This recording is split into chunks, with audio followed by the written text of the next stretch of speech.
bien, mesdames et messieurs les députés, madame l'ambassadeur, public.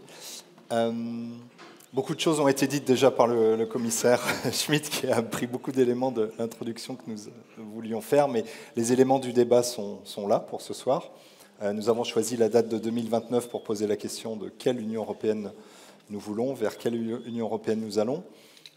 Nous avions distingué deux grands thèmes à cet horizon. Le premier, c'est le pacte vert, avec l'objectif de 55% de réduction des émissions de carbone à l'horizon 2030. Donc on est à une année près sur l'année que nous avons choisie et qui pose la question de la mise en place, de la mise en œuvre de ce qui a été décidé pendant ce mandat, cette législature, avec les questions que cela pose en termes économiques, industriels et sociaux. Et puis la deuxième date importante, c'est 2030, qui n'est pas officielle, mais qui a été avancée par le président du Conseil européen, Charles Michel, pour l'élargissement, qui est le grand projet qu'a souligné le commissaire Schmit.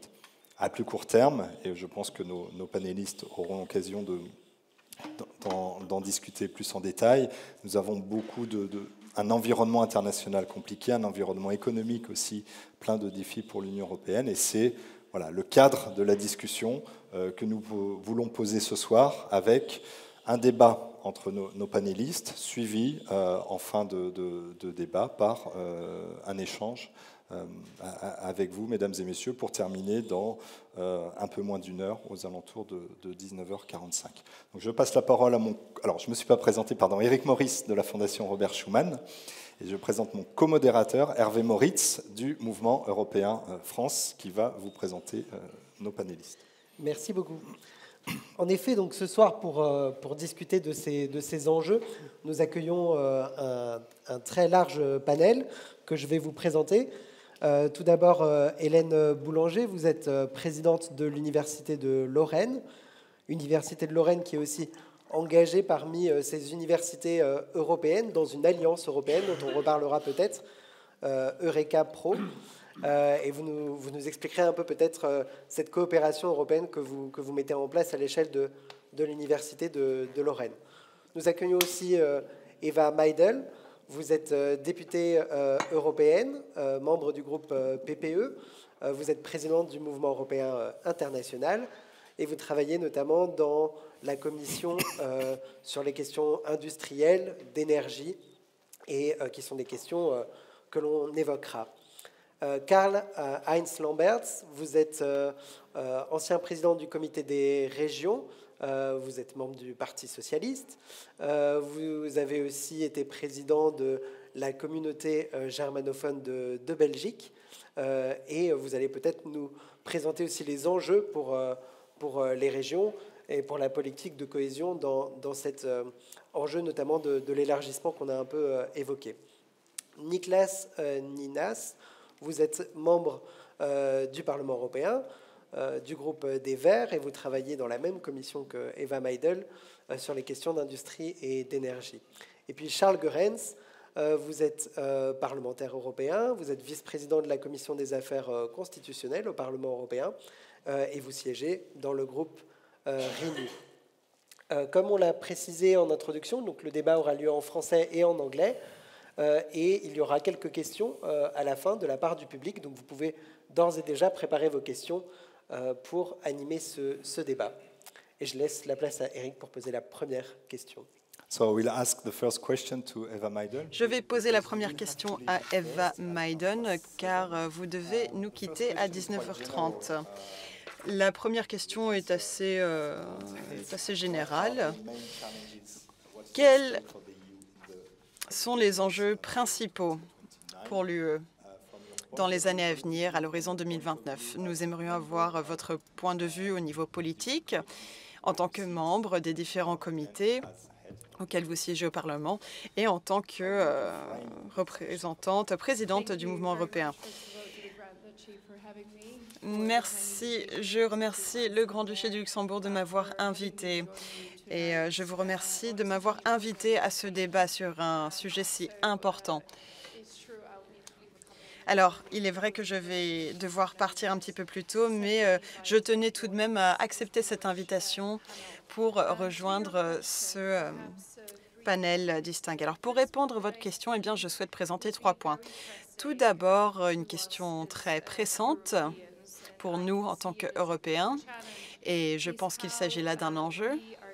Il s'agit de voir comment nous allons façonner l'économie à l'avenir, comment sortir l'économie de cette stagnation, comment relancer cette croissance. Il convient de voir comment l'on perçoit notre stratégie sur le long terme en termes de compétitivité et d'innovation.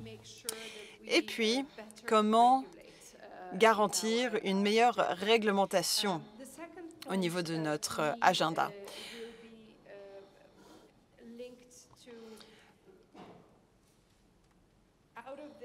Ensuite, mon deuxième point est le suivant. Comment tenir compte des enjeux internationaux également? En effet, nous devons comprendre que la stratégie européenne, qu'elle soit une stratégie verte ou une stratégie en matière de sécurité ou de compétences, nous devons remettre tout ça dans un contexte géopolitique et voir comment l'Europe souhaite se positionner dans ce domaine. Et troisièmement, il convient de garder à l'esprit les élections qui vont se tenir. Je pense qu'il convient de répondre aux Européens, notamment concernant les tendances croissantes de populisme et de discours antidémocratiques. Donc, en ce sens, nous devons nous tourner vers un leadership plus courageux, plus énergisé, plus dynamique, un leadership prêt à agir. Et c'est pour cette raison que je pense que les organisations telles que le Mouvement européen,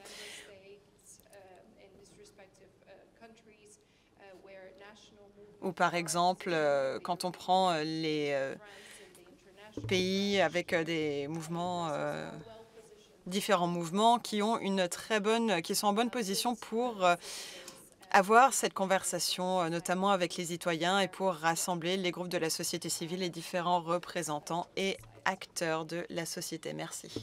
Thank you very much.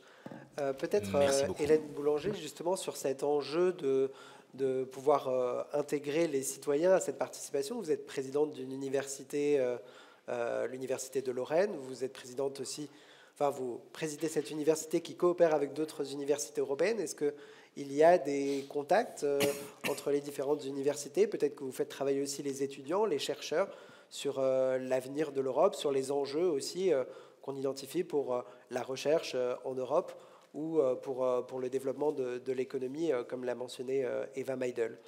Comment vous coopérez, comment vous faites participer à la fois chercheurs, étudiants à cette dynamique européenne? Alors, juste pour repositionner peut-être d'abord les choses, les universités sont les endroits dans lesquels on invente le monde de demain. C'est un espace de bouillonnement, les gens se rencontrent, se brassent, ont des idées, les testent, les expérimentent. Donc c'est un lieu où cela bouillonne.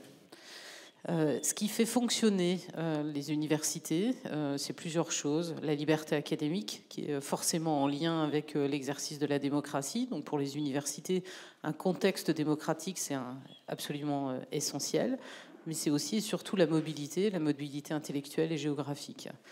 Je dirais qu'on n'a pas attendu l'Europe ou la création, la construction de l'Europe pour amener de la mobilité dans les parcours universitaires. Bientôt, bien davantage d'étudiants, mais on a des mobilités étudiantes, on a des mobilités de personnel, on travaille sur des projets de recherche ensemble, on travaille sur des projets de master, de programmes de formation conjoints, on travaille sur des projets d'innovation en commun, on a maintenant les alliances européennes qui sont en train de se construire. Donc toute cette démarche-là, elle s'inscrit dans la longue durée, mais elle vise à garantir un bouillonnement qui est nourri par les mobilités intellectuelles, géographiques, par le brassage de personnes à l'intérieur des universités. Merci beaucoup. Et justement, comment cette alliance européenne peut-être créer cette dynamique aussi qui vous permet d'imaginer, comme vous l'avez dit, le monde de demain, peut-être cette Europe de 2029?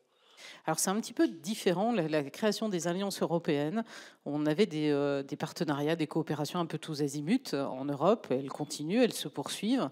Avec la création des alliances européennes, on ancre des coopérations dans un périmètre qui est très large sur le plan géographique, mais avec des partenaires qui sont constants, avec lesquels on s'installe dans la longue durée pour travailler.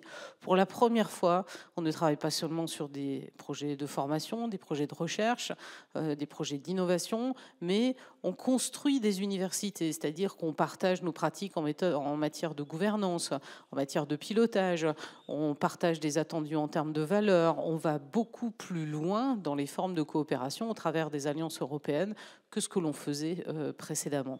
Alors, moi, j'ai la chance d'être dans un établissement, de présider une université qui est une université frontalière. On fait partie d'une alliance transfrontalière, qui est l'université de la Grande Région, qui nous a déjà servi de base expérimentale.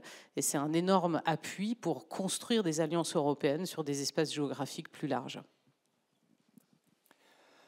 Je vais m'adresser maintenant à M. Lamberts pour compléter le panorama des profils dans ce panel en posant une question évidente pour vous, qui est dans tous ces enjeux qui ont été présentés par le commissaire, par la députée, quel est à la fois le rôle, la place des régions et comment ces grands enjeux internationaux, globaux,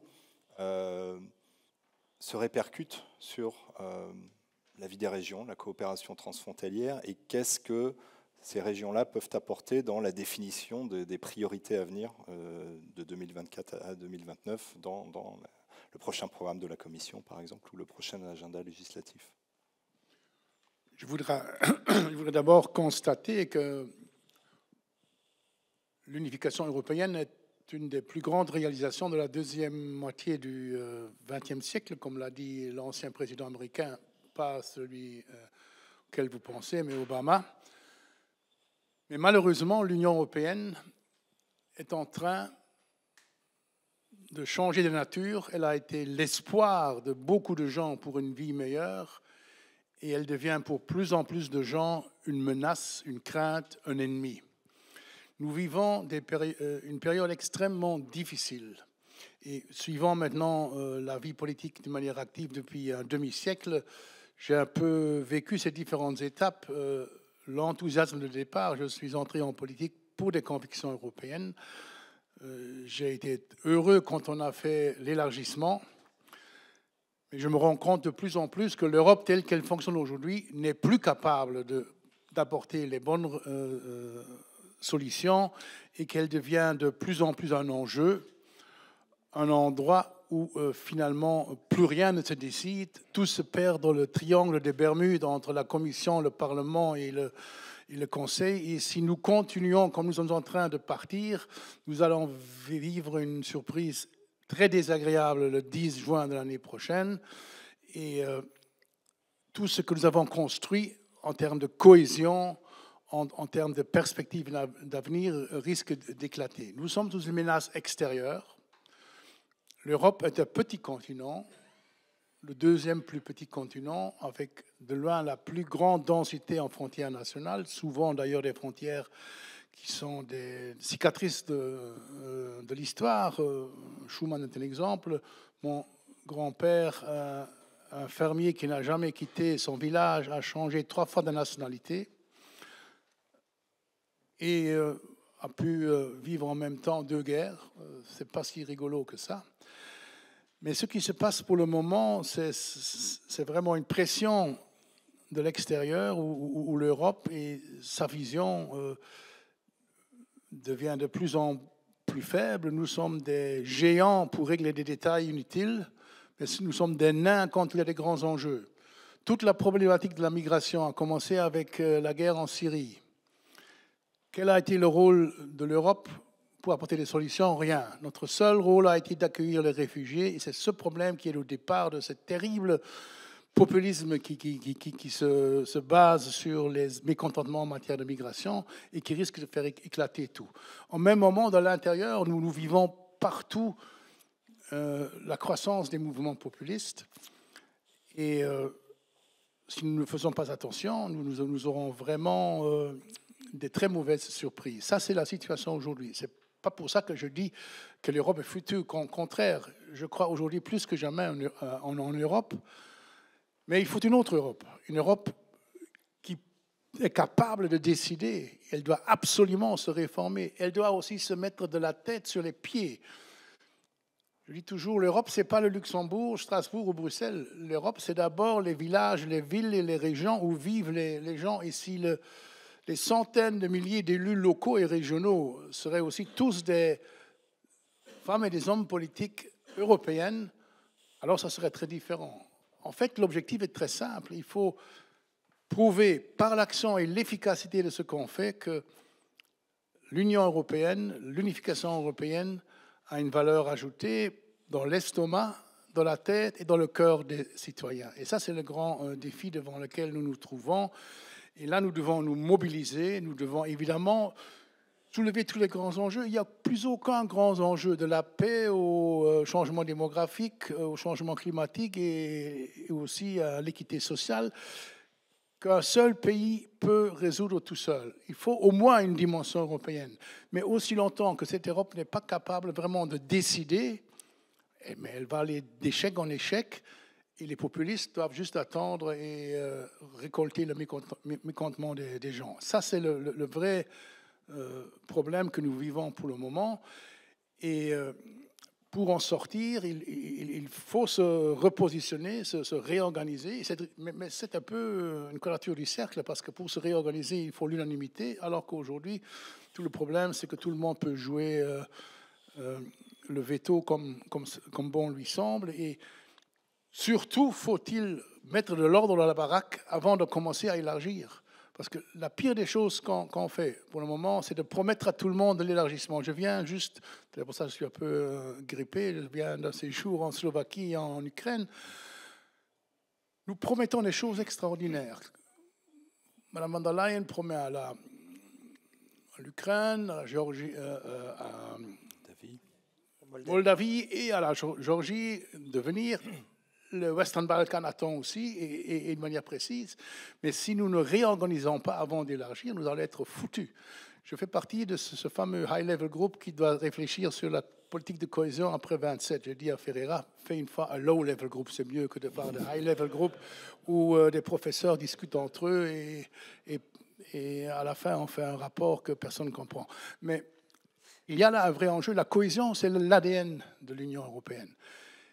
Mais comment la faire sans réorganiser un peu le tout? Là, nous avons un énorme travail devant nous et il faut nous ressaisir. Et je crois qu'il faut surtout aller vers les gens et les convaincre de la valeur ajoutée et de voir comment on peut les prendre avec sur le chemin. Parce que pour l'instant, le drame est le suivant. C'est la combinaison de trois problèmes.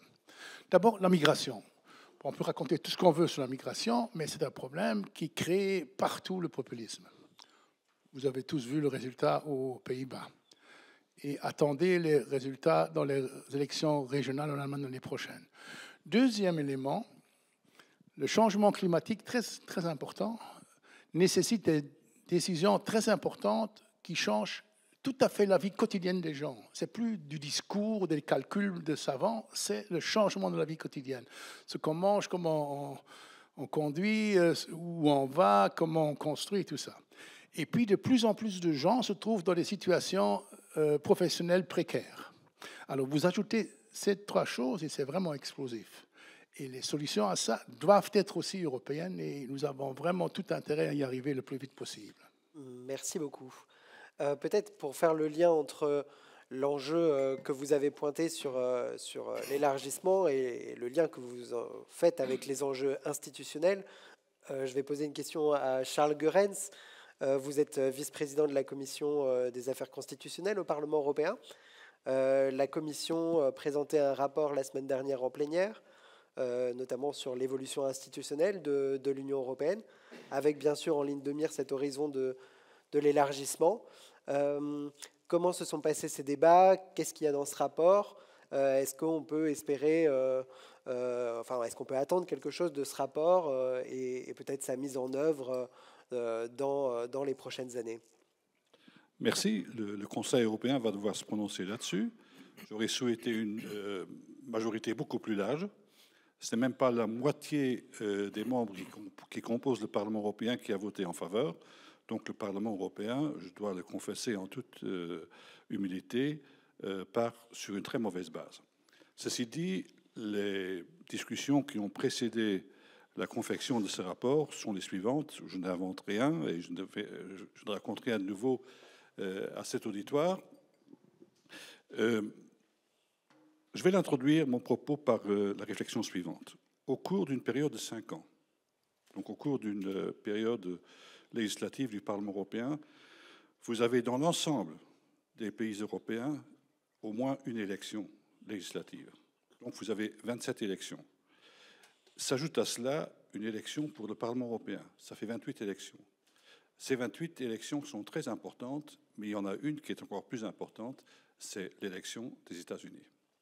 L'élection présidentielle aux États-Unis. Celle-là va être très déterminante. Et nous le savons depuis belle lurette, depuis plus de 200 ans, qu'il y a une élection tous les 4 ans. Et nous savons que parmi le personnel politique des États-Unis, il y en a qui n'aiment pas l'Union européenne et qui le disent ouvertement. Il faut le savoir. Est-ce qu'il faut avoir peur de Trump? Non, je crois qu'il faut avoir peur de nous. Moi, j'ai peur que nous ne soyons pas à la hauteur. C'est ça mon grand souci. Parce que nous avons une Europe qui cherche encore sa voie. On peut dire beaucoup de mal de l'Europe, mais si nous comparons la situation intérieure de l'Union européenne à celle des États-Unis, vous constatez que les clivages ne sont guère plus importants en Europe qu'aux États-Unis. Vous avez des divisions très profondes qui clivent le personnel politique américain. Vous avez la même chose en Europe. Mais les Américains sont soudés derrière leur nation et ils font tout pour la soutenir. Qu'ils soient de gauche ou de droite, républicains ou démocrates, peu importe, ils ne jurent que par les États-Unis. En Europe, c'est différent. Vous avez la Pologne qui est plus atlantiste qu'européenne. Vous avez la Hongrie qui est plus proche, qui se sent plus proche de Moscou que de Bruxelles. Vous avez une Slovaquie qui cherche une voie qui n'est pas celle de nôtre. Tous ces pays sont en train soit de nous affaiblir, soit de renforcer la 5e colonne de Poutine. Alors là aussi, je me dis, on pourrait le surmonter si on attachait une plus grande importance au problème institutionnel. Notre problème est avant tout institutionnel. Nous avons des opinions publiques très diverses, nous avons des divisions très profondes sur certains sujets, mais à la fin, il y a une majorité qui décide. Et quand vous êtes tributaire d'une unanimité qui décide, alors vous ne faites plus grand-chose. Si Biden devait faire dépendre son aide à l'Ukraine du gouverneur du Texas ou du Ohio, je ne sais pas comment serait le résultat. Alors les sanctions en Europe, c'est quoi? Mais c'est cette absurdité, il faut la surmonter. Donc nous voulons une Europe qui soit plus ouverte, nous voulons une Europe qui ne soit pas offerte, nous voulons une Europe qui soit indépendante, nous voulons une Europe qui soit plus sûre d'elle-même. Et là, j'aimerais rendre hommage quand même au personnel politique des 5 dernières années qui a quand même fait beaucoup pour faire progresser l'Europe. Les grands résultats qu'on peut mettre en exergue au cours de cette législature, c'est la façon dont nous avons surmonté les quelques crises. Quand l'Europe est en crise, on fonctionne plutôt bien. Quand ça devient existentiel, l'Europe a de beaux réflexes. Dès que la tension s'atténue, on retombe dans les travers. Donc nous avons une Europe qui fonctionne plutôt bien en temps de guerre. Nous devons avoir une Europe qui fonctionne aussi bien en temps de paix. Et comme nous souhaitons tous la paix, je crois qu'on ne peut plus sous-estimer l'importance d'apporter des changements à l'institutionnel. Et je voudrais rejoindre M. Lamberts. Élargir l'Union européenne, c'est très bien. Et moi aussi, je reste surpris de la façon, de la légèreté avec laquelle on fait des promesses à une dizaine de pays. Cette Europe, si elle devait fonctionner à 35, nous donnerait 35 commissaires, 35 membres du Conseil européen, 35 membres représentants nationaux dans les Coreper. C'est la taille d'un petit parlement. Moi, je viens d'un pays dont le nombre de députés plafonne à 60. On a presque 4 institutions alors qu'il y aurait la taille d'un parlement. Ce n'est pas avec 4 parlements qu'on va diriger une entité politique. C'est impossible. Donc l'Union européenne n'a pas la capacité d'absorption. On peut bien opposer aux pays candidats les critères de Copenhague, c'est très bien. Le moins qu'on puisse leur demander, c'est qu'ils respectent ces critères au moment de leur entrée. Encore faut-il que ces critères de Copenhague soient respectés une fois qu'ils sont dedans. Et c'est là que le bât blesse. Nous avons fait des progrès avec la conditionnalité. Ce n'est pas rien, mais ce n'est pas suffisant. Alors, en matière de positionnement de l'Union européenne dans le monde, nous voulons renforcer, comme vous parlez de la Commission institutionnelle, la capacité d'action, la capacité d'agir de l'Union européenne. Regardez quand même, nous avons, au cours des 24 derniers mois, appris que la Chine est devenue une puissance européenne. La paix, tout le monde en convient, la paix passe par la Chine. Et l'Europe dans tout ça. Qui a encore besoin de l'Europe? Et je vais vous faire une petite confidence à la fin de mon propos. Je n'ai plus voté les 2 dernières résolutions avant le 7 octobre sur Israël. Parce que j'ai plusieurs fois demandé à des diplomates israéliens qui sont venus demander « Qu'est-ce que vous attendez du Parlement européen ?» Alors, la réponse a été plutôt peu rassurante. Ils attendent de l'Union européenne qu'elle soit un bon partenaire commercial. Mais pour les questions politiques, on ne nous demande rien. Alors c'est à nous de nous donner une posture qui nous rende indispensables sur la scène internationale. Nous avons des atouts à valoriser, nous représentons encore quelque chose, et bien nous avons aussi un modèle de valeur à exporter. Un tout dernier mot sur le fossé qui sépare l'état politique de l'état réel. Je dis très souvent à mes collègues, quand on quitte une réunion, après avoir recouru à des acronymes que plus personne ne comprend à l'extérieur, dès que nous mettons le pied devant la porte sur la place de Luxembourg, il n'y a plus personne qui nous comprend. Alors ce fossé-là, nous devons aussi le combler. Nous devons expliquer de quoi il retourne, ce qui est important pour l'Europe. Et moi, ce qui m'inquiète de ce point de vue-là, c'est qu'au cours des 3 derniers mois, nous avons eu 2 débats extrêmement difficiles sur le changement climatique ou la biodiversité, où le Parlement européen s'est disputé comme des chiffonniers. C'est parce que c'est mal expliqué, c'est parce que notamment l'échec de Sour, donc sur les pesticides, que nous avons raté la semaine passée, c'est tout simplement parce que nous n'avons pas été capables de nous entendre entre nous. Et ce clivage idéologique, ce renforcement, ce durcissement des positions au Parlement européen, c'est du jamais vu auparavant. Jusqu'à une date récente, chacun disait « Qu'est-ce qu'on peut faire pour toi ?» On a essayé de trouver un compromis. On arrivait à surmonter les clivages, les différences, avec tout le monde, sauf avec l'extrême droite. Mais tout le monde était partie prenante des compromis. Et je voudrais sauvegarder cette culture parce qu'elle rend le parlementaire indépendant, elle ne le fait pas dépendre automatiquement d'une majorité. Cette capacité-là, je voudrais qu'on la garde. Alors on pourrait influer davantage sur le devenir de la politique européenne au plan institutionnel. Si on avait gardé cet esprit, je crois que le résultat sur la nécessité de changer les traités eût été différent de celui que nous avons enregistré la semaine passée. Thank you. Your last point is a good transition to my question to Niklas Ninas. Votre dernier point est une bonne transition pour la question que je vais poser à Niklas Ninas. Nous avons beaucoup parlé de la capacité des institutions à agir de l'Union européenne, mais nous n'avons pas beaucoup parlé des citoyens jusqu'à maintenant. Vous avez également été le co-auteur d'un rapport sur la citoyenneté et la démocratie au Parlement, si je ne me trompe pas. Si l'on regarde la résolution de la semaine dernière, d'une part, et les discussions sur les réformes qui seront nécessaires en Europe dans les années à venir, que pouvez-vous nous dire? Est-ce que vous pensez que l'avis des citoyens est suffisamment pris en compte? Et à voir votre visage, je peux comprendre ce que vous allez nous dire, ce qui est relativement bon pour les débats. Que pouvez-vous nous dire sur la réticence des États membres de participer à ce genre de discussion? Est-ce que vous êtes enthousiaste? Est-ce que vous êtes optimiste pour le prochain mandat, pour la prochaine législature? Que pouvons-nous attendre de l'Europe dans les années à venir? Tout d'abord, J'aurais aimé revenir sur toute une série de problèmes qui ont été mentionnés. Et selon moi, il n'y a pas de problème a priori. Il y a beaucoup de choses que nous aurons à surmonter à l'avenir. La question, selon moi, n'est pas tant celle du comment, mais plutôt des chiffres que nous écrivons ci et là, que nous reprenons ci et là. Comment est-ce que l'Europe gère l'ensemble de ces problématiques?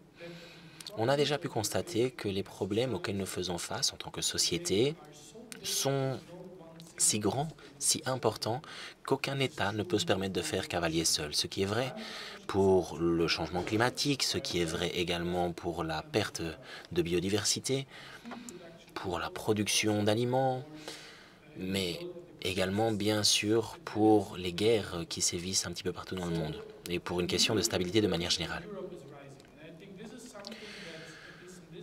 Le sentiment d'urgence augmente en Europe et ça, on le comprend peut-être plus dans la population qu'au Conseil. Au Conseil, selon moi, les membres luttent trop pour leurs propres intérêts alors que nous luttons davantage pour le peuple, pour la population européenne, pour les citoyens. Je ne pense pas, une fois de plus, que la question soit de savoir si le président ou le Premier ministre hongrois doit avoir un droit de veto. Mais je pense que nous devons nous poser les bonnes questions. Est-ce que les États-Unis, est-ce que la Chine peuvent avoir autant de pouvoir dans ce qui se passe en Europe? Non. Il faudrait que les citoyens soient les premiers à qui on pose la question. On devrait donc plus pouvoir agir les uns avec les autres. Je ne suis pas tout à fait d'accord avec tout ce que vous avez dit, mais il n'y a pas de problème à cela, une fois de plus. Selon moi, si nous ne trouvons pas une majorité pour une chose et que les autres parlementaires et les autres députés vous disent « nous ne pouvons pas lui faire confiance », mais d'autre part, il y aura également des députés qui vous diront « si nous trouvons un compromis pour tout, alors pourquoi avoir des partis politiques différents? Pourquoi est-ce que je lutte encore ?» Il faut donc, une fois de plus, aller chercher la beauté là où elle se trouve, à savoir dans la diversité du jeu politique. Et il faut, entre deux possibilités, toujours choisir celle qui sourit à la majorité. Mais, pour revenir également à la question du populisme, désolé, j'ai oublié quelque chose. La situation de la migration n'est pas un problème, comme cela a été présenté. C'est vraiment une aubaine. Le problème tient davantage à la manière dont nous traitons les personnes. Celles et ceux qui soutiennent les discours populistes vont vous dire ils n'apprennent pas la langue, alors que ceux qui arrivent sur le sol européen souhaitent apprendre la langue. C'est la première chose qu'ils veulent faire. Et ils souhaitent également travailler. Donc, il s'agit davantage d'un problème de politique. Une fois que les personnes sont arrivées dans notre pays, et il ne s'agit pas ici d'arrêter les personnes aux frontières. Lorsque vous regardez toujours la question du populisme, vous constaterez également que les personnes ont des volontés populistes tous azimuts, tout contexte confondu. Il y a tant de limites, par exemple, lorsqu'il y a des lois qui sont décidées au niveau de l'Union européenne, ces lois ont un impact direct sur ce que peuvent faire les États membres ou ce que peut faire également le Conseil au niveau local. Les personnes qui cherchent à obtenir un mandat politique posent des questions et constatent ensuite qu'il y a une loi ou une réglementation qui ne peut pas, qui ne l'autorise pas. Voilà pourquoi certaines personnes disent si la démocratie ne fonctionne plus pour moi, je vais voter pour les autres mouvances politiques. Et ça, c'est un des problèmes auxquels nous faisons face pour le moment. Nous devons accroître les possibilités pour l'Union européenne afin que nous puissions mettre à bas l'ensemble de ces défis et de ces difficultés. Nous devons également nous assurer, cependant, que tout un chacun, au niveau local, réalise que la démocratie a quelque chose à lui apporter. Et j'en arrive petit à petit au rapport. La démocratie dont nous disposons maintenant a plus de 100 ans. À une époque où Internet n'existait pas, où il n'y avait pas de téléphone, où il n'y avait pas de fax, où il n'y avait pas moyen de communiquer rapidement les uns avec les autres, où nous ne pouvions plus parler et voyager dans d'autres pays aussi rapidement. On a dit que Robert Schuman avait changé 3 fois de nationalité en l'espace d'une vie.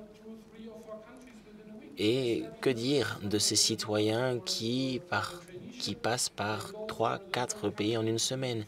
Ils étudient, vont rencontrer leur conjoint ou leur conjointe dans un autre pays, ils vont voir leur famille dans un troisième pays. Voilà ce que permettent les politiques. Si vous ne restez pas dans votre pays pendant 3, 4, 5 ans en tant que politique, la situation est différente parce que vous ne pouvez plus avoir de charge politique. Mais nous devons nous assurer que les Européens en Europe puissent participer directement aux politiques au niveau local, national, régional.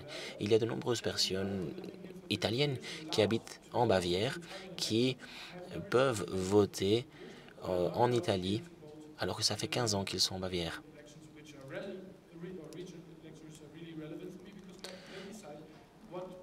Et moi, je ne peux plus voter parce que j'ai quitté le pays depuis trop longtemps. Alors que ce sont des élections très importantes. Parce que c'est ces lois qui décident également de la politique pour l'école de mes enfants. Nous devons également réfléchir à la manière de mieux intégrer les citoyens, de mieux améliorer la compréhension du monde politique pour nous assurer aussi que plus de personnes viennent à la place du Luxembourg, comprennent ces acronymes auxquels vous faisiez référence. Et lorsque il nous faut organiser davantage d'événements comme celui que nous avons organisé lors de la fin de la conférence sur le futur de l'Europe. Bien sûr, nous devons informer davantage les citoyens. C'est nécessaire, c'est même fondamental. Mais il y a 4-5 ans, nous avions également participé à une conférence avec M. Lamberts sur la même situation, sur la même question. Et les problèmes ont changé, les solutions n'ont pas forcément changé, elles. Nous devons réfléchir à la démocratie. Nous devons faire en sorte que la démocratie évolue avec la société, qu'il y ait davantage de liberté. Et je joue un petit peu des coudes parce que nos amis du PPE pensent systématiquement que tout restera en l'état si nous ne bougeons pas. Non, ce n'est pas comme cela que ça se passe. Désolé de vous le dire, ce n'est pas comme cela que ça se passe. Le monde change, est en constante mutation et il faut également changer nos réponses. Nous devons pour cela nous poser des questions. Comment pouvons-nous nous améliorer pour mieux comprendre la démocratie et faire en sorte qu'elle soit mieux comprise au sein de la société?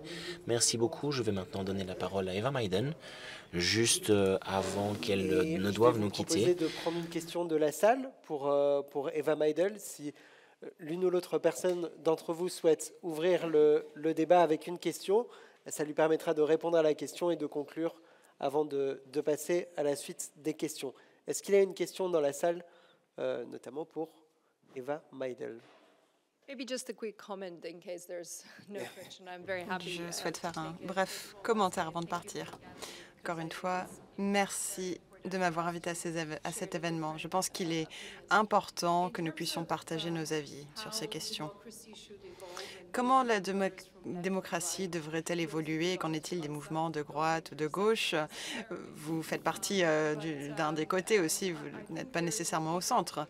Mais je pense qu'il faut prendre le contexte plus global qui va au-delà du parti politique dont vous faites partie, notamment quand on parle des grandes capitales, que ce soit Bruxelles, Strasbourg ou Luxembourg. La plupart des décisions se font au niveau européen. Alors, bien sûr, parfois il s'agit d'intérêts européens, d'après notre perspective, mais il s'agit du contexte plus large. Il en va de notre responsabilité. Peu importe si vous représentez un certain parti, mais il faut veiller à ce que les capitales puissent avancer. Et là, je pense que les régions jouent un rôle important. Très souvent, je rencontre des maires qui se rendent à l'Assemblée du Comité des régions, qui se tient aujourd'hui et demain, en ce moment même, et on voit l'enthousiasme, et on le constate dans l'agenda pro-européen qu'ils présentent. Et si l'on pouvait traduire ceci dans les différentes capitales nationales afin que celles-ci puissent voir au-delà de leurs frontières nationales et mettre l'accent sur les priorités européennes. En parallèle, Je pense que ces trois capitales qui prennent des décisions au niveau européen, eh bien, par rapport à celles-ci, nous devons également comprendre les questions qui tiennent à cœur aux Européens. En effet, nous devons les impliquer. Nous travaillons sur de gros dossiers au Parlement européen, mais qui ne sont pas nécessairement essentiels aux yeux des citoyens. Il faut comprendre ce qui importe aux citoyens, comprendre leurs avis. Voilà, c'était une situation que je souhaitais souligner. Merci beaucoup de m'avoir invité à ce débat. Merci. Merci beaucoup. Est-ce qu'il y a des questions peut-être pour ouvrir le tour de questions? Thank you. Oui. Monsieur. Peut-être qu'il y a un micro dans la salle. Je ne sais pas s'il y a un micro, normalement. sinon je vous donne un micro. Il arrive. Super. Oui, merci beaucoup. L'un des grands chantiers de ce mandat-ci, ça a été le pacte vert. Et quand on parle maintenant du prochain mandat, se pose forcément la question de l'avenir de ce pacte vert, qui aujourd'hui est très débattu, aussi bien en local qu'au niveau européen. Il y a beaucoup de débats sur est-ce qu'il faut continuer, accélérer, ralentir. Comment est-ce que vous voyez les choses les uns les autres, et peut-être aussi le regard universitaire sur la chose, pour ce pacte vert? Quel avenir? Merci. Merci beaucoup. Qui souhaite répondre peut-être pour commencer? Vous pouvez y aller si vous voulez, Nicolas, Inas. Alors, I'm not French or in English. Do it in English. Otherwise, you will just. Alors, je vais parler en anglais au risque de vous faire saigner les oreilles. Je pense que le pacte vert est tout à fait nécessaire et nous devons répondre à nos engagements de l'accord de Paris. Le pacte vert est nécessaire à notre survie, tout simplement.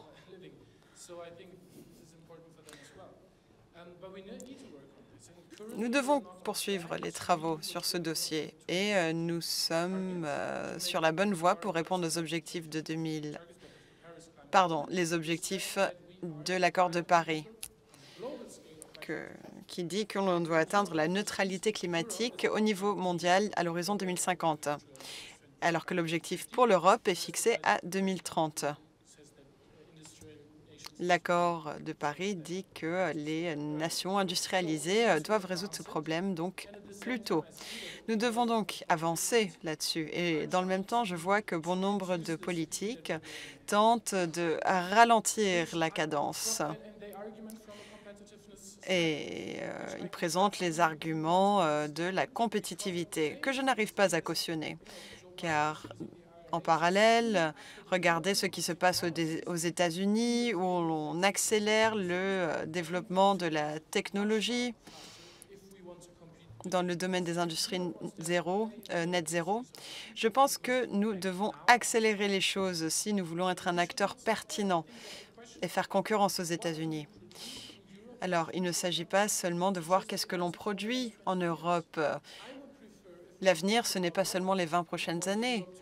Nous devons réfléchir à l'Europe que nous voulons avoir lors du prochain siècle. Pour l'instant, nous sommes prospères, nous avons beaucoup de ressources, des connaissances, une grosse industrie.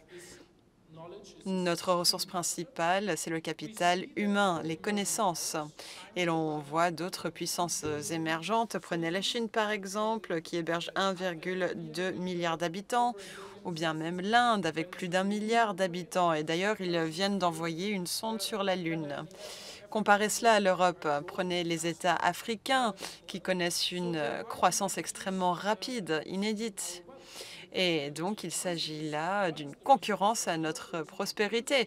Et donc, comment l'Europe peut-elle contribuer à l'échelle internationale au fil des 100 prochaines années pour veiller à ce que le monde que nous créons aujourd'hui ne soit pas là seulement pour la génération actuelle, mais pour les générations futures et futures? Et pour cela, il nous faut des politiques sophistiquées qui ne réfléchissent pas seulement à ce que figurera sur la une du journal de la semaine prochaine, mais qui réfléchissent vraiment à l'Europe que l'on souhaite avoir dans les 100 prochaines années. Une citation de Jean-Claude Juncker, mon compatriote, qui a dit plus d'une fois « Nous savons ce qu'il faut faire, mais nous ne le faisons pas ». Et pourquoi ne le faisons pas? Je reviens à l'importance du système institutionnel. Nous prenons des décisions, encore une fois, elles sont très souvent mal comprises par nos citoyens. Je prends la Nature Restoration Law. J'en ai parlé à mes amis agriculteurs à Luxembourg, ils n'ont pas compris le système. Je leur ai dit, mais Timmermans prétend que 1 euro investi dans la Nature Restoration Law rapportera 7 euros. Alors les agriculteurs m'ont dit, alors demande à Timmermans d'investir son argent dans la Nature Restoration Law. Hein. Si c'était comme ça, tout le monde investirait son argent dans la Nature Restoration Law. Pourquoi nous ne le faisons pas? Parce que je crois qu'il y a un problème dans l'interaction des sphères européennes et nationales. J'avais fait un rapport sur une meilleure façon de combiner les deux sphères. Lorsque la présidente de la Commission envoie dans les instances nationales une loi, un projet de loi, à des fins de check de la proportionnalité et de la proportionnalité notamment, les parlementaires nationaux se penchent dessus ou ne font rien. La plupart du temps, ils ne font rien, alors qu'ils ont une possibilité de se familiariser avec ces textes. À ce moment, de mon point de vue, le gouvernement national, dans chaque pays, devrait rédiger une note explicative et l'envoyer à son Parlement. Et cette note explicative devrait comprendre deux choses. Premièrement, l'enjeu européen et deuxièmement, l'enjeu national. En même temps, le Parlement national devrait nommer un rapporteur. Et les groupes qui n'ont pas le rapporteur devraient nommer un shadow rapporteur. Idem pour les chambres professionnelles et pour les corps constitués qui entrent dans le système législatif. Si on faisait ça, les démarches initiées par la sphère de Bruxelles seraient mieux comprises. Moi, ça me rend furieux de constater qu'il y a des échecs politiques parce qu'on a mal expliqué les choses, alors qu'on peut tout expliquer. Alors, je suis d'accord avec toi qu'on peut avancer plus vite, on doit même avancer plus vite. Mais si on se hâte lentement, de la façon dont je viens de l'écrire, on ira beaucoup plus vite que si on laisse quelques pays fonctionner de ce point de vue très bien. Il y a un pays, par exemple le Danemark, qui fonctionne excellemment. Et il a une commission européenne au Folketing, qui est le Parlement danois. C'est le Parlement qui est le mieux informé de la démarche de son gouvernement à Bruxelles, et c'est le Parlement qui ratifie le plus rapidement toutes les directives. Nous avons tout à gagner si nous procédons de cette façon. Mais ce qui n'est plus supportable, c'est que les gens ne savent pas ce qui les attend. Et je vais vous faire une confidence. J'ai parlé à un ministre de l'Agriculture pour l'interroger sur l'impact notamment de la Nature Restoration Law sur son agriculture. Il n'en savait strictement rien. Donc c'est la preuve par A plus B qu'on pourrait mieux faire, notamment en expliquant aux décideurs et aussi à qui les politiques sont destinées, de quoi ils retournent dans les initiatives législatives européennes. Mais merci beaucoup. Peut-être dans la question, il y avait aussi la question de la recherche, enfin de la place des universités, un peu dans cette transition écologique. Comment peut-être l'Université de Lorraine s'engage à la fois peut-être dans la recherche sur ces questions-là, mais peut-être aussi en tant qu'institution, vous êtes face aussi à des enjeux écologiques, peut-être énergétiques aussi. Comment l'institution universitaire s'adapte et comment elle participe à cette dynamique de la transition écologique? Alors, on a des enjeux à niveau européen. Hein. Toutes les universités en France, l'Université de Lorraine, mais elle n'est pas la seule. Hein. Vraiment, toutes les universités en France et ailleurs en Europe ont la même question. Nous avons des défis technologiques devant nous pour lesquels on a besoin d'investissements et de stratégies d'accélération très fortes qui ne peuvent pas fonctionner à un niveau national.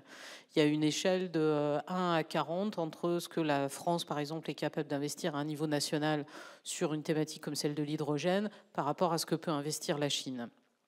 Donc, on a besoin d'avoir une Europe forte de ce point de vue-là. Et si je fais le parallèle avec l'enjeu de l'intelligence artificielle qui a été évoqué par le commissaire tout à l'heure, On peut aussi se poser la question des structures économiques européennes et des acteurs économiques en Europe. Une des raisons pour lesquelles on décroche sur le sujet, où on a décroché, où on s'est fait dépasser sur l'intelligence artificielle, c'est pas parce qu'on a de mauvais chercheurs, on a une très bonne recherche en Europe sur les questions d'intelligence artificielle. C'est que les États-Unis arrivent sur la question, la Chine aussi, avec des acteurs du privé qui sont capables de faire des investissements massifs pour un passage à l'échelle industrielle derrière. C'est ça qui nous manque aussi, hein, les deux volets. Donc la puissance publique avec des stratégies d'accélération à l'échelle européenne et les structures et les acteurs du privé pour les investissements massifs, pour l'industrie, le passage à l'industrialisation de ces éléments-là. Alors c'est une réponse très technologisée finalement à une question qui a bien d'autres dimensions, parce que je pense que tout le monde sera d'accord ici pour dire que la solution pour la résolution, la lutte contre le changement climatique ne passe pas que par des réponses technologiques. Il y a aussi une énorme révolution sociétale. Et alors là, je vais faire un petit pas de côté. Je ne vais pas m'exprimer comme présidente d'université. Si, un petit peu, parce que j'ai quand même un certain nombre d'étudiants à l'université. À un moment donné, il va peut-être falloir reconstruire une nouvelle utopie ou donner à voir la société que nous avons envie de construire ensemble. Parce que si vous comptez sur la jeunesse à un moment donné pour aller s'exprimer dans les urnes, il faut leur parler des réalités qui sont les leurs aujourd'hui, ils les connaissent, mais il faut leur donner à voir une société à construire qui les fasse un petit peu rêver. Merci beaucoup. Peut-être Karl-Heinz Lambert sur la question. Je vais ajouter quelques réflexions. Je crois que des enjeux aussi fondamentaux que la lutte contre le changement climatique ne peuvent réussir que si on les aborde d'une manière efficace au niveau au moins européen. Et là, on a fait des progrès. On a pris aussi un certain nombre de décisions courageuses, mais on a vu aussi à quel point ça devient difficile quand on devient concret. Le fameux Nature Restoration Pact est un bel exemple. Il y en a d'autres qui sont aussi éloquents. Et on entend de plus en plus de gens qui disent, comme l'a par exemple dit le Premier ministre belge, pour prendre quelqu'un qui est de mon pays, mais il faudrait peut-être une pause. Et puis les gens constatent que tout cela a des conséquences très importantes aussi au niveau de la situation industrielle. Avec les voitures électriques, on se rend subitement compte qu'on a raté un peu le coche. En tout cas, on s'est fait dépasser formidablement par les Chinois. Analysons le cas de Volkswagen, qui a fait son expansion énorme en Chine et qui, en quelques années, est en train de se faire éjecter. Et on peut ajouter toute la problématique de la digitalisation et de l'intelligence artificielle. C'est vrai, nous sommes en retard, alors que nous aurions théoriquement les capacités d'être plus performants, mais pour être plus performants, il faut encore mieux coopérer, mieux se mettre en réseau et vraiment être à la pointe. Et là, il faut vraiment qu'on se mette en mouvement, mais il ne faut pas oublier de prendre les gens avec. Prenons le cas de la fameuse loi sur le renouvellement, l'assainissement énergétique des bâtiments en Allemagne. Un chaos invraisemblable qui prend ancrage dans des législations européennes. Mais on a bien vu, dès que les choses deviennent concrètes pour la vie quotidienne des gens, alors le risque est très grand que ça capote si on n'a pas fait le travail nécessaire pour convaincre les gens, pour les prendre avec, et aussi pour s'organiser d'une façon telle que ce qui doit se faire puisse être payé par tout le monde. Parce que là aussi, il y a évidemment le pouvoir d'achat qui est en question et qui parfois fait défaut. Et d'une manière générale, c'est pour ça que je voulais surtout prendre la parole encore une fois, il y a un élément qu'il faut aborder aussi très concrètement. On a d'énormes défis en matière d'investissement. On peut d'ailleurs s'inspirer de ce qu'on fait aux États-Unis et ailleurs. En digitalisation, en changement climatique, en innovation, dans tout ce qu'on veut. Mais quand on prend alors les règles budgétaires que nous nous sommes données, d'abord en Europe, on veut changer le monde en Europe avec un budget qui correspond à 1% du PIB européen, 2% des dépenses publiques. C'est ridicule. D'autre part, on impose des règles en matière de comptabilité publique et surtout en matière de critères de cohésion, déficit et surtout capacité d'endettement qui coincent les États. Je dis toujours, aujourd'hui, la Schuldenbremse, la fameuse, a fait que les écoles allemandes ressemblent aux écoles belges. Et ce n'est pas un compliment. On n'investit pas. Et les Allemands, pour l'instant, le vivent d'une manière dramatique. Je dirais même que, enfin, ils devraient comprendre. Moi, je me souviens d'avoir discuté de la Schuldenbremse au ministère des Affaires des Finances en 2010 en Berlin. Et je m'étais déjà beaucoup débattu avec les gens à ce moment-là. Faire un système où l'État ne peut plus investir, ou en tout cas où on ne fait pas la différence entre financer les dépenses courantes et financer des investissements pour le futur, alors ça ne peut que coincer. Alors on peut continuer à faire monter les besoins et les nécessités, mais si on ne se donne pas les mécanismes financiers aussi pour avancer, évidemment en étroite coopération avec le secteur public et le secteur privé, là on n'y arrivera pas et on sera en retard et on va de plus en plus constater qu'on n'est pas prêt et que d'autres nous dépassent. Merci beaucoup. Je vais proposer peut-être à Ann Sander de se mettre en place pour la conclusion et je vais donner une petite minute pour réagir. Charles Goerens, vous souhaitiez réagir sur les propos qui ont été tenus. Je voudrais dire un mot sur la digitalisation. Il est vrai que nous ne sommes pas parmi les premiers à créer de nouveaux produits en matière d'intelligence artificielle. Mais là où nous sommes très performants, c'est dans la confection des règles qui encadrent la digitalisation. Je cite à titre d'exemple le Digital Services Act. Nous sommes les seuls au monde à avoir créé une norme européenne qui, je l'espère, deviendra un jour, du moins dans le monde libre, une norme universelle. Thierry Breton, auquel je voudrais rendre hommage, a eu le courage et la lucidité de mettre sur les rails ces propositions de loi qui, entre-temps, sont entrées en vigueur. Je crois que c'est une très grande victoire, ne fût-ce que pour atténuer, freiner ou casser les vagues de crétinisme qui déferlent sur nos plateformes virtuelles. Selon le principe, tout ce qui est interdit dans la sphère réelle doit aussi l'être dans la sphère virtuelle. Donc, ne soyons pas trop ingrats, il y a aussi des choses qui fonctionnent. Merci beaucoup. Merci beaucoup. Nous aurions pu parler 1 heure de plus, mais il est temps de passer la parole à Ann Sander.